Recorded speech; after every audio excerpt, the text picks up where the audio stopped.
Well, we're also learning more now about the White House's decision to send additional U.S.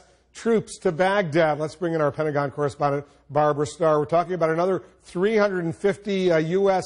troops being sent to Baghdad, bringing the total now to more than 1,000, I think, U.S. forces, active duty military personnel now deployed to various parts of Iraq. So what are you learning about this new commitment? Wolf, what U.S. officials are telling us is when they looked at the intelligence assessment, it showed them that ISIS indeed had the capability basically to penetrate the international zone in Baghdad. That's that high secure area where the U.S. Embassy and other installations are located, known for many years as the so-called green zone. That ISIS had the capability to get inside that secure area and potentially launch attacks against the embassy. They weren't looking at necessarily the scenario of ISIS storming the gates, trying to take the whole embassy, but ISIS has the capability to potentially launch suicide attacks, bomb attacks, car bombs, bombers with suicide vests, all of that. So the decision was made at the behest of the State Department that they needed additional security, and now about 350 troops, about a third of them already there now, going to Baghdad. They will be split between the embassy, the U.S. operation at Baghdad airport, and maybe even going up north to Erbil if it's required. So it's just really beginning to underscore how much the U.S. is prepared to defend U.S. resources in Baghdad, U.S. personnel in Baghdad.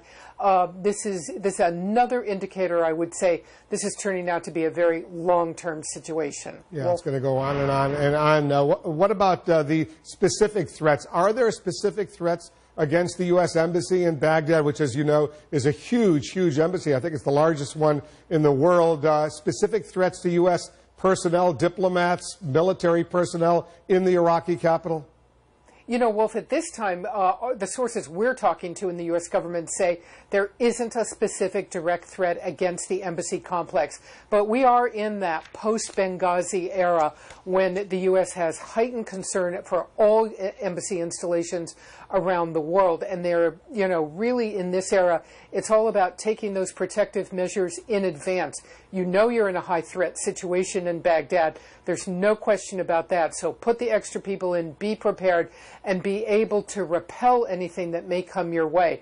It's one of the biggest issues right now for both the U.S. military and the State Department around the world, protecting U.S. installations in these very high-threat areas that seem to be multiplying every week. Well, yeah, in recent days, U.S. officials have said to me, given the fact that there was an attack on a U.S. diplomatic compound, the consulate in Benghazi, on the anniversary of 9/11, and that anniversary is coming up next Thursday, 1 week from today. They obviously, in an abundance of caution, they're taking prudent steps to make sure that U.S. diplomats around the world are going to be protected as best as they possibly can, especially in Baghdad. Barbara, thanks very much. When we come back, Iraq's president opening up about the new U.S. troop deployment to Baghdad and reveals what he needs from the United States and how to destroy ISIS. Christiane Amanpour's interview with the new Iraqi president, that's coming up next. Plus, the British government employs new anti-terror tactics targeting hundreds of its own citizens who they suspect may be jihadists. We're going to discuss that threat with the former counter-terror chief of Britain's MI6.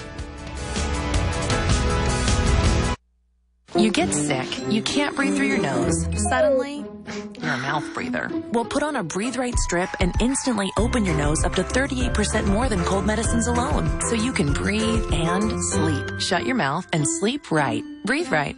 Denver International is one of the busiest airports in the country. We operate just like a city, and that takes a lot of energy.